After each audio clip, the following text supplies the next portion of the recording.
The following is a presentation of the St. Louis Chess Club. Hello everyone, I'm Grandmaster Denes Boros and we're back again with another special interview where you get to meet special personalities and broadcasters on Twitch, YouTube, and in the world. So today, my special guest is a broadcasting legend and a gold medalist from the Turin Olympiad. Fiona, thank you for joining us. Thank you so much for having me. It's a pleasure. So I'm very pleased to have you, especially because the event that you broadcasted and you gave interviews and interviewed people was with the legends themselves, Yesipenko and this new crop of prodigies. Can you talk a little bit more about that? Yeah, so the recently Tata Steel chess tournament, which just concluded a week ago in the Netherlands, one of the very few over-the-board tournaments which are able to go ahead at the moment. So it was particularly nice to be there. We were such a small team. There was nobody there. Usually it's a festival for thousands of people, but this year it was literally just the players, the seconds, and the staff. That was it. And the interviews, so as you mentioned, I did half the first week of the tournaments. I did the commentary with Daniel Naroditsky, who I'm sure many of you will know. And then the second week, I was doing the interviews. And I think you mentioned already Yesipenko, I think one of the heroes of the tournament. He beat his own hero, Magnus Carlsen. And I think it's got to be probably one of the most emotional interviews I ever did, because talking to him right after he beat Magnus was so, I almost get emotional just thinking of it now, because he was so happy, and the joy was so pure. It was something I had never really seen in a player before, and it was clear, when I had interviewed him earlier in the tournament, he was saying, Magnus is my hero, and it will be my first game against him. And to beat him was just very special, I think. So you've got to be in all of these big events. So I'm pretty sure, if I remember correctly, you were also there when Rapport beat Magnus. When Rapport beat Magnus? I think it could have been a couple of years ago. In Wijk aan Zee? In Wijk aan Zee, yes. I must have been there. You're putting me on the spot, so I guess, I was there 2 years ago. It's just so funny because now we have so much material and so many different reactions. Some are saying, yeah, I beat the world champion. And others are like, yay, this is the first time I beat the world champion. It's so rare, obviously. I have to admit, forgotten the report game, but now you mention it, I'm like, yeah, I was definitely there for that. But I was also there in Norway a couple of months ago, and Magnus lost his streak, obviously, when he lost to Duda. So those are the special moments I remember. But can you recall? Thank you for refreshing my memory. Can you recall Duda's reaction? Oh, Duda was quite composed. Of course, he was happy, but I think he's so humble. He's quite, I wouldn't necessarily say shy, but I think it always takes a moment to sink in. I think beating Magnus is something so special for everyone. The guy doesn't lose. He doesn't lose so many. Losing is not his specialty. No, that really isn't. So I think it was very different. The reaction from Duda was very, obviously he was happy, but very composed. While I think Yesipenko just couldn't hide, the emotions were just pouring out. Yeah. And the best part, so if you guys don't know Fiona, she does these blogs and these secret behind-the-scene footages. So I have to ask, behind the scene, before the last round of Tata Steel, did Jordan party? No. No partying? There was no partying. Denes, I'm sorry to disappoint you, but there was literally zero partying. On the last night, after the tournament was over, a few drinks might be had in hotel rooms. But the thing is, in the Netherlands, everything is closed. Restaurants are closed, bars are closed. And I yeah, guess so there even the was beaches are closed. Even though who would go out there? It's so cold each and every time it's super cold there, I heard. yeah, exactly. The beaches are open, but yeah, they're freezing. Also, there was a curfew was introduced halfway through the tournament, so nobody could leave the hotel after 9 p.m. So Vikings usually it is known to have had a party or two, but not this year. This year was a very different tournament. And it was actually very strange in some ways. Usually you get a very tense tiebreaker, but the players were chatting with each other. Yeah, I mean, so for those who don't know, Jordan van Forees, the winner of the tournament, he played a tiebreak against Anish Giri, the two Dutchmen. So it was a special moment for the Dutch. No Dutch player had won the tournament since 1985. So it was a long time coming for the Dutch fans. And of course, for them to get, two of their players into the playoff and be guaranteed a Dutch winner was really special. And yeah, I remember, I was there in the backstage area before the playoff began. And there was a bit of waiting around. Of course, there was the controversy with Ali Reza, so that was not ideal. But because of that, there was a bit of waiting around. And yeah, the players, it was funny. They were both there with their respective seconds. So Anish had Erwin Lamy with him, and Jordan had Max Farmadam. So both of them had Dutch seconds as well. And so the four of them were just like chatting and joking. So that was nice to see. And even between the games, they were chatting to each other and joking. Yeah, that was special. Yeah, it was so really special. Yeah. But then, yeah, an unexpected final or an unexpected winner for sure. Honestly, I have to say that just from the pure excitement, the games that Jordan has brought to the table was outstanding. Like, I could watch any other game and felt, okay, this seems like a Berlin. I think I've seen this before. Okay, this is a little bit more aggressive Italian. Only the 50th Italian this tournament. And then there's a game by Jordan where everything's crazy, never seen the position before, and he just smashes his opponent. Yeah, I mean, it was incredible. I think you would not expect a player who goes into the tournament as the 10th or 11th seed out of 14. Yeah. And, he's never won. Of course, he had successes. The guy was close to 2,700 going into the tournament. But on this stage, you have Magnus Carlsen, you have Fabiano Caruana, and playing this kind of chess, I think it was, simply a stunning performance and such exciting games to follow. And I thought it was really nice how Jordan in his final interview really gave a big shout out to his second and friend Max Warmadam, who worked so hard behind the scenes. And it's something that Dania and I talked about quite a bit as well during our commentary. I think how important it is when you play these huge tournaments to not just have a second who will prepare the lines for you, but also someone who gives you, company. And a bit of social push, like just enjoying yourself in the tough times. Exactly. And especially in these times, where there's no socializing. Like there's a lot of players during the tournament that I never saw outside the playing hall. I think everyone was literally just in their rooms, in the playing hall, getting some takeaway food, and that was that. By the way, their Twitch chat and YouTube, if you feel like asking a question for Fiona, she is up for any questions.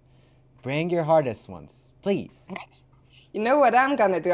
Because I think my mom is watching. So hi, Mom. Hello. And she told me that I'm not hosting you, which I don't know how that is possible because I rated earlier. But so let me correct my mistake, and that's done now. Oh, nice. So that kind of reminds me, it's so nice that now the seconds get their shout-outs. Before, they were like all hidden. They would be literally put into closets so they can get out, or locked into their rooms so they won't be known. So times are changing. I know. I mean, it's really like I remember the days when we had to wait years to find out, who were the teams of the players, and then we'd hear like, yeah, so 2 years ago for my match, those were my seconds. But yeah, it's great these days um, to give them more credit because they deserve all the credit. I mean, they work such crazy hours. They are in the shadows, so it's good to see them get their shout outs. Yeah, and the other thing that actually made me cry inside, because of course it's a great story to have Jordan van Forest win and have an all-Dutch final. But imagine if Yesipenko would have won the event as one of the lowest seed, I know. wild-carded, that probably would have been history on the spot. I don't even think in Tata Steel or Vikanze there ever was a wild-card player who wasn't originally invited winning the whole event. Yeah, I really can't think of anyone. And I thought he had such a great chance because with 3 rounds to go, I remember after the final rest day, there were 3 games to go. And just looking at the schedule of the players or their remaining opponents, on paper, Sipenko seemed to have the best chances, but then he lost to Arian Tari in round 11 or 12. And in hindsight, I mean, if he had won that game, he would have been the sole leader. But I mean, it's also, I think that's just experience for you.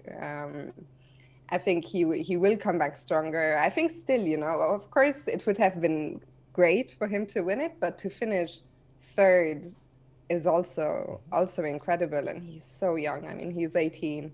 And I'm sure he has a very, very bright future ahead of him. So talking about these young kids, what are the relationship between each other? Because you usually get, okay, Firuza won this game, Tari won this game, they beat each other, Yesipenko makes this big result against Carlsen, Jordan van Forest wins. But what did you see? Are they cordial with each other, or are they like looking from a distance, really cold? Can you spill some secrets here? Well, I don't think it's secrets. I think the chess world in a way is not so different from other worlds where it's just like, okay, you have certain friends. And I think what I saw mostly is that the generations, like I think, for example, Jordan is good friends with Arian Tari, and also Alexander Donchenko is that kind of same age. So you would see these guys hang out. I think Maxime is quite good friends with Magnus, although I didn't see... to be honest, I never saw either Magnus or Maxime outside the playing hall anywhere. And then you have the players. I think Fabiano spends just most of the time whenever I would see him, he was with Rustam Kazimjanov, another very famous second. They're inseparable. They're clearly inseparable. Absolutely. But I think it's nice. Like, I haven't observed so much as you do at other tournaments where there's more social occasions, but I haven't seen any kind of rivalry or any bad blood, which I think is the main thing. Talking about bad blood and some other sports, Chet is asking, what do you think about Liverpool's season? It's not great. It's not going great. Last year, so I've been a Liverpool fan for a long time, and last season they finally won the league for the first time since I was born. And this year it started so well, but now let's not talk about it. Okay, so we're going to gloss over this one and move on to your beginnings. So you started chess in Luxembourg. How did it, like, did you have any chess life there? Or how can we imagine the chess life in Luxembourg? Well, like so many other people, I started playing with my dad at home. And then, yeah, I mean, Luxembourg, I think a lot of people don't realize it because it's such a small country, they think, okay, who could she possibly have played with? There's like 10 people living in Luxembourg.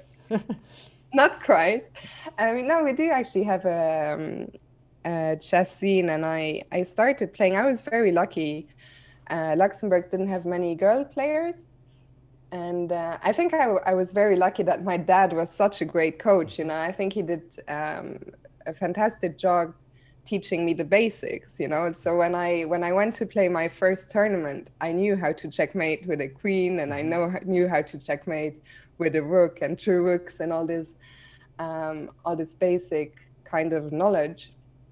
And yeah, so when I got to play my first tournaments, I was very quickly. I joined the national team when I was 11.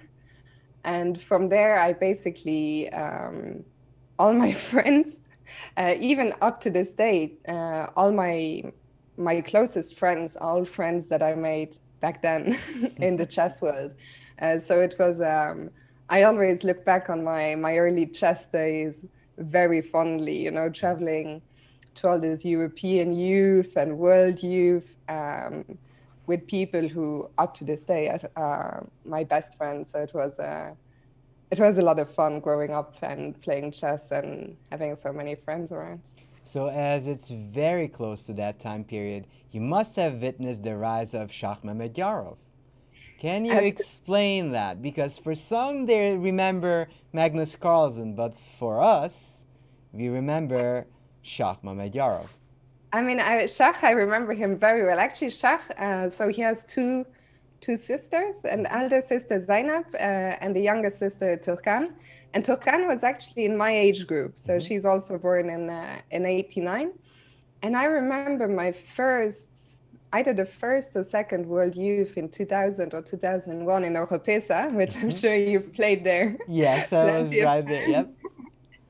And so she was in my age group, and somehow we became friends. But I didn't speak English at the time, and nor did she. But we were, you know, when you're children, you just communicate with sign language, and so her and I became friends, and that's how I got to know Shah. And funnily enough, we were just talking about Vaikanze, but so I stayed friends with the whole family. And I remember in 2005, I went to Vaikanze for the first time, just as a chess fan, because they were playing there, just to see them. But yeah, I remember, I think, as you say, our generation, when we grew up, Shah was just, he was such a beast. Like, he was so good, and especially at Blitz. And he is so, I think the beautiful thing about Shah is he's so passionate about chess, like all these tournaments, you know, he would always crush. Every day he would beat some guy who would sit down, and every night you would see him play Blitz somewhere against anyone, you know. And yeah, so Shah, probably one of the most impressive players that I got to witness growing up. And he was such a nice guy. He's been a great friend since, and I hope we'll see more of him still. I think he still has a push in him. I think so, but I actually remember vividly he had a chance to qualify in one of the candidates, and it kind of broke him a little bit emotionally. I saw him kind of get really emotional when he didn't manage to qualify. I think he might have been in contention with Kramnik and Caruana. Yes. Was it Berlin? Yes, I think it was 2018, just somewhere Berlin. I'm not quite 100% sure at that time, but he had a real shot at qualifying for the World Championship. The previous one, when 2016, where was it? Yeah, maybe you're right, it was 2016. I think it's Berlin with famous Grishuk scenes I don't want to mention. But for that, all of you can find Grishuk compilations. The Thug Life. Yes, the Thug Life, yes. But just another side note with Mamedyarov. So how do you know if someone is going to be a super grandmaster? Well, you look at the junior championships. Look at the result of Shahmamedyarov back-to-back junior championships. I was going to say, I think not only back-to-back, I think to this day, he's the only player to have won the World Junior Championship twice, no? Yeah, and he scored like 10 out of 11 twice. I mean, mind-boggling. Like, you don't see those scores at all. Yeah. But it's difficult because there's so many talents. Yeah, go ahead. But I think it's great that he adapted his style a little bit. Like, he was so uncompromising. But then I think he continued with that style, but he brought some kind of like being a bit more reasonable Yes. sometimes into it, and it just made him, I mean, for people who don't realize, he was as high up as number 2 in the world. That's a couple of years ago. I feel that both him and Rajabov sort of mellowed their chess, and it kind of brought them up. So I think like Rajabov is clearly on a surge, Yeah. and of course I think he still plays the King's Indian time to time, but he is a little bit mellowed with his openings, just like Shah is. Yeah, well, also we don't get we don't get younger. Both of them are also. I'm curious to see what's going to happen. Is the young guard just going to take over, or do these guys? Because both of them are family men now. They are married. They have children, and for me, it's always interesting to see. When are the players in their prime? I mean, Magnus has been struggling for a little bit now. I don't think it's anything to do with his age. I think it's literally just, it happens. Like, you can't just be a complete beast all the time. I think these lulls it just happens. But I'll be curious to see what the scene looks like. I mean, even that lull that Kozin has is the lull that I'd like to take each and every day, because he scores 95% all the time in his tournaments, and he had one bad tournament. I know, yeah. That's not a bad statistic. No, absolutely not. And the other thing that I wanted to mention there, that I think there's a misunderstanding. There is sort of a hype towards teenagers, which is a good thing, and it's completely understandable. But I checked some peer-reviewed articles recently, and they say you actually get best at your chess between 30 and 32, 33. So Magnus is not even there. Yeah, which is surprising, actually. But I think it probably makes sense. Like, because in chess, you don't quite need the physical strength that you need in other sports. And I think just, I think you're still fit. Like, I mean, your early 30s, even late 30s, you can still be in absolute great shape, and you have all that experience under your belt. So I think when you think about it, at first I was surprised, but when you think about it, I think it makes sense. I mean, it's just a different world now. And talking about the different world, you started becoming a Twitch streamer way before the big boom.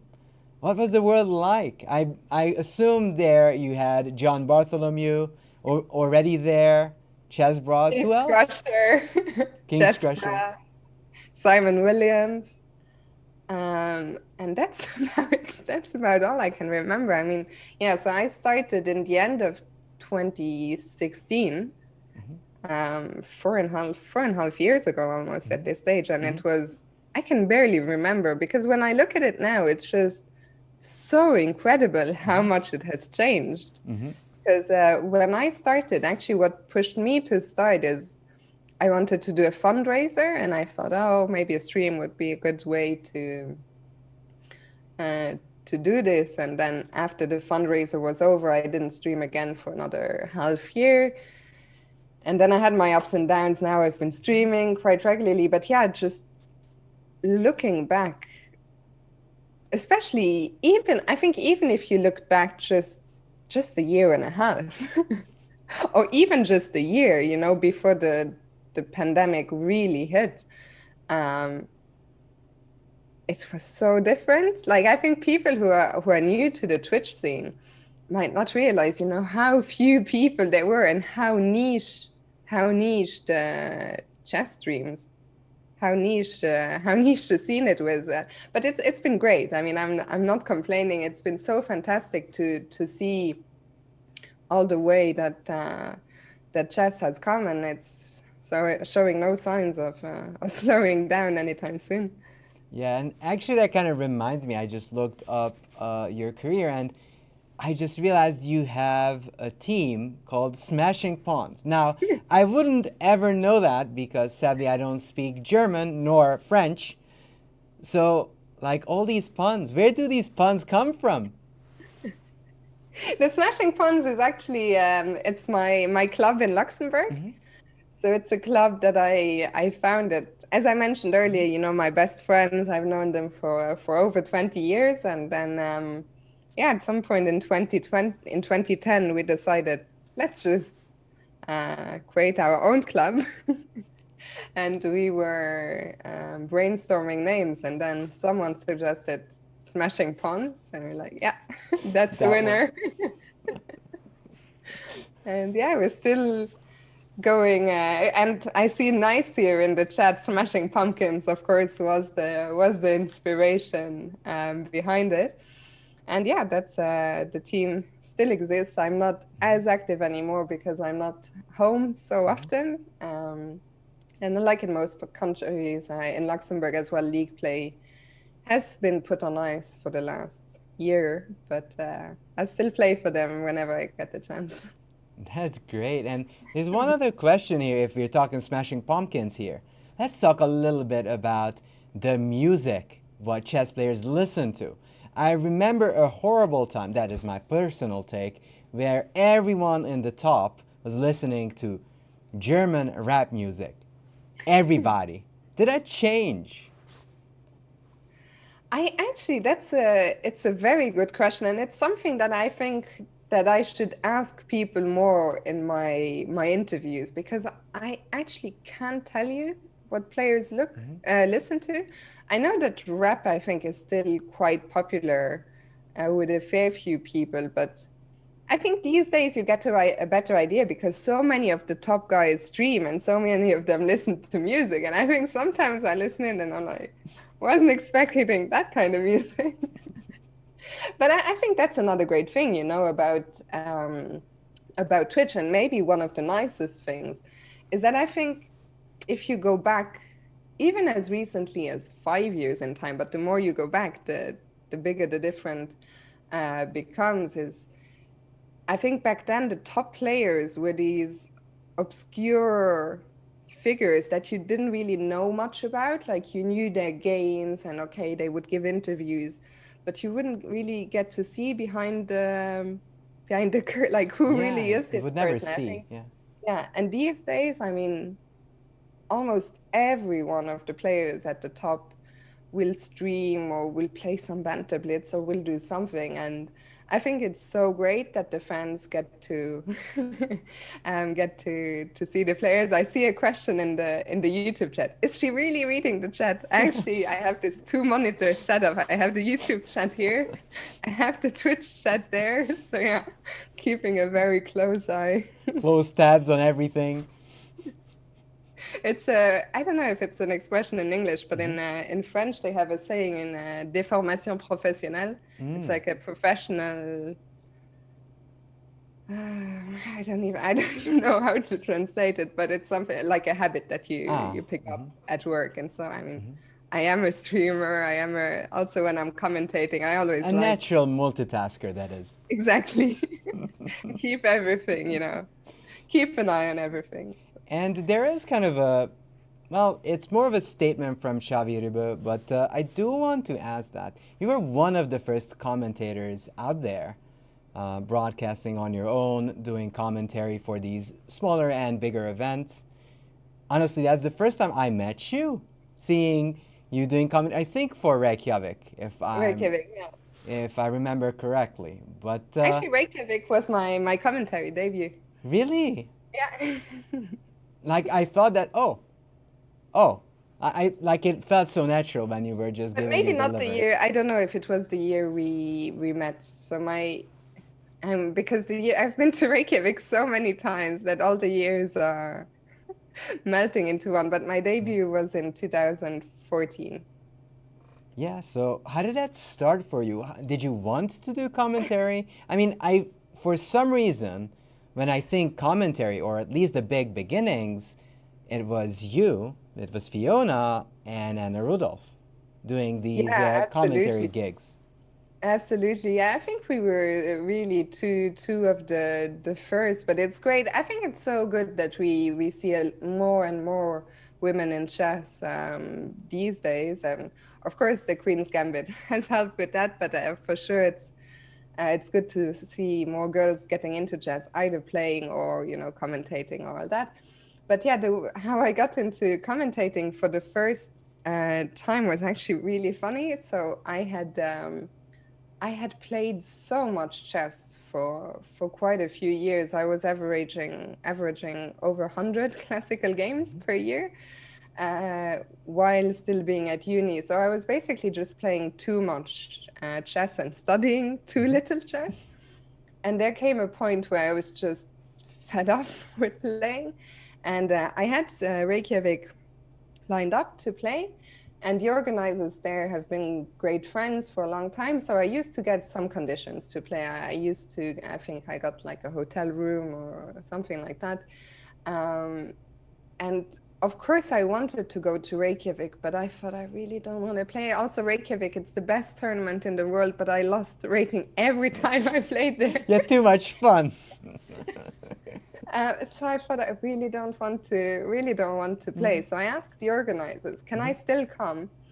But rather than playing, I will help you with coverage. So I didn't want to do commentary. I said I can do photos, I can do social media, I can write some reports. And they were like, sure, that's fine. And I remember I got there and they said, actually, we thought you could do some commentary. And I was like, what? I'd never done commentary in my life. But I thought, sure. And so, yeah, I was commentating with Zibit, Ingvar Johannesson. And yeah, basically from there on out, just one opportunity came arising after the other, and then I finished uni in 2015, and then that was that. Suddenly I was a chess. I don't even know. Sometimes, when people ask me, what is it you do? I wouldn't say I'm a chess commentator per se, but it's hard to define what exactly it is I do. That kind of reminds me of the question that, okay, I've seen Anna and you do commentary, but have you guys ever done commentary together? We did very briefly. In 2016, we were both working for Chess24. And I was commentating on the candidates tournament in 2016. 2016, the candidates tournament, I was commentating in German with Elias Aragatsky, and Anna was commentating in English with Pepe Crank, actually here in Hamburg. I'm back in Hamburg again. And one time Pepe took a break and we did some like 15 minutes together on the candidates tournament in 2014, but that's all. Unfortunately, that was all. But I would love to do more commentary with her. Anna has been a great friend for many years. We actually, not only were we sort of the first to work in that environment, but we were also teammates in the French league 10 years ago. So first we were playing on the same team. We went to a number of European club cups together. We were roomies. And yeah, it's just been great. And I mean, she's done so fantastically well. And it's great to see her growing and growing. Yeah, the only thing I remember vividly is that you guys started doing these commentary gigs, but I don't even know who was the first male who sort of started doing commentary as well. Maybe it was actually Simon. Well, I think the thing is, I guess you have to distinguish probably between online, because I know that, for example, people like Daniel King. Oh yeah, Daniel King was already commentating in '93 at the Kasparov short match. Maurice Ashley too, I think. Maurice also for a long time. But yeah, after that, I don't even, to be honest, like I sometimes find it hard looking back in time. If you ask me, before you were doing pre-2014, when you were watching tournaments, who were the commentators? And I actually struggled. Yeah, it was so rare, actually. Huh? Yeah, it was so rare. Yeah. Because then obviously after that, St. Louis came along, and so many people put more attention to having a live stream. But I think when we think back, I think a lot of tournaments just didn't have online live commentary. Yeah, I would think it might be Jan Gustafsson and Simon Williams. And also I'm wondering, how did your relationship develop, and how did Simon Williams help you grow as a streamer or become a streamer? I mean, Simon I think first of all, he helped me because Simon is one of my best friends. Mm-hmm. Um, and it was so nice to have him, the early days. He already had some experience. And I think rather than being, I won't call him a mentor, but Uh-huh. I think he just made these early streaming days so much fun. I mean, when I look back now, they look like something from the 90s, but we had, it didn't look like anything that is being put out there today, but we had so much fun. Like our streams were so crazy, and it was just sometimes I almost feel nostalgic. I miss these early crazy days. But yeah, Simon was just, he was my teammate, actually, the team that I was raising funds for. So he helped me really quite a bit initially to set up my stream, and then to join me on the streams, and to actually, even before I set up my own Twitch channel, I would sometimes join his on his streams, him on his. So he was a big influence. That's for sure. Yeah, Simon is special. Like, He's really special. the way he does his commentary is just different from the usual. Okay, I so go ahead. Yeah, sorry, no, I was just gonna say, I see the comment on Mm-hmm. YouTube from Xavi about, is it time to write a book about my experiences and interviews? It's probably not a bad idea that I start writing them up before, because I have great memory for some things, but terrible memory for others. And I mean, that report question, for example, was embarrassing. Like now, the Panko interview is so fresh in my memory, but maybe in 2 years, we do this again, and you ask me, yeah, so that day when Magnus lost to Panko, and I'm like, So I should probably get on the case sooner rather than later. So maybe it's time for Fiona's chess diary to start growing. But that's also partly, why I do the vlogs. Mm-hmm. I think the vlogs are some of the favorite things that I do as a chess content creator, because if you haven't seen them, check them out on my YouTube Definitely channel. do so. But I think even for me, sometimes now I look at a vlog from a few years back and there's things I've forgotten or something. So it's like a nice little video diary reminder of everything that goes on behind the scenes at those big events. Ever thought of making like a vlog compilation? I know it takes a lot of time, but that could be an idea. Like best of. Best of, Kind of. yes. Yeah, I mean, that's the thing is I have all these ideas, but I just need to actually get them done. And also I have to give a big shout out to my editor, Anton Squared Me. He used to do so many funny Photoshops, but these days he's so busy. He's so busy with work. He still does almost everything you see on my channel, be it Twitch or YouTube, but he's become very busy. I've become quite busy, but hopefully, I think it's a good idea and something I'll keep in mind for the Yes. future. Yeah. Thank you for that shout out. And also, so before I let you go, what do you think? What will be the future where chess is going on streams and in commentary in general? The thing is, I mean, lately I've seen a few. I saw that, for example, Hikaru was saying he thinks that the future of chess is really as an esports. Thinks that, I haven't read the piece, so I don't want to quote him or anything. But basically, I think he was saying that the future of chess would be as an esport. And even in Vike, I mean, Vike was such a long time control. Some players were almost a bit complaining, the time control is too long. The games can last up to, 7+ hours. I really hope that classical chess doesn't go away. I think there's absolutely enough space for, chess as an esport, and classical chess and rapid and blitz. I think they all have their charms.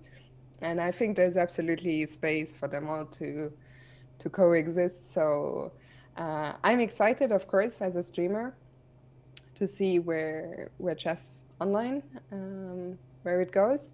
But I really do not want classical chess to go anywhere. But I think it's anyone's guess. I think for the next couple of years, surely there will not be any. I hope at least there will be no dramatic changes, but if you ask me what will chess be like in 10 years, I don't know, but I'm curious to find out.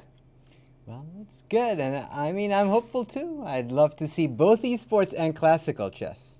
Yeah, for sure. I think we need classic. I think we even need classical chess for chess as an esport to not necessarily to exist, but I mean, classical chess is the root of everything, and yeah, I think it shouldn't. I think it won't disappear, and it shouldn't. And I do think that, honestly, if we still have classical, I want to see a Jordan van Forest Firuza World Championship match. Yeah, that would be exciting. I mean, Ali Reza, of course, we haven't talked about him, but he's incredible. Um, I think there is a very good chance, but I also always think like let's not let's not put too much pressure on the kid. But he seems to be dealing with it well, because I remember a few years ago everyone was like Wei Yi is all the rage, next world champion, and now, I mean, of course, he's still a super strong grandmaster, but we don't hear so much. Yeah, of course, I'm not saying that we should put any pressure on them, Yeah, but I but it feel would that be a good match. it'd be a good match, and I feel that chess, and they're kind of striving for fun games and very exciting battles, and it'd be just so nice to the world to see that, hey, we're capable of this as well. Yeah, for sure. I mean, I'm curious to see who's gonna, first of all, when is this candidate's gonna conclude? And who's going to qualify. I hope I was there at the match in London, and it was so hard fought, but it was also, I wish there had been a little bit more excitement. I mean, that's the problem is that both of them were just too strong and too solid. But yeah, it would be nice to see them exchange blows and some exciting openings, not just a Berlin in that. Of course, I mean, all of these World Championship matches has their own intrigue, but, you know, new generation, new intrigue. And I'm also hopeful, probably in 2055, we'll have this candidates be done. Hopefully. Dennis, can I just address one question from YouTube, because I don't Sure. want to. Well, just Jess was asking what it was like working with Dania. So just to address it so that it doesn't Yes. look like I'm blanking. Don't want to Yes. create any. No, I had never worked with Dania before. So just to answer it very briefly, I had never worked with Dania before, but I enjoyed it tremendously. Like, I think he's a fantastic commentator and a very nice guy, and the whole experience was just very pleasant. I mean, very easygoing, and I hope we'll be reunited again in the future. Yeah, Danya is a great guy. And again, Fiona, thank you so much for being here. And it was a pleasure doing an interview with you. Thank you so much, Dennis, for having me, and the pleasure was mine. And thank you so much to everyone who was here and watching and asking questions. Take care. All right, thank you so much for watching. Hope you enjoyed this little talk with Fiona. And with that, I wish you a good day or night wherever you are. Bye-bye.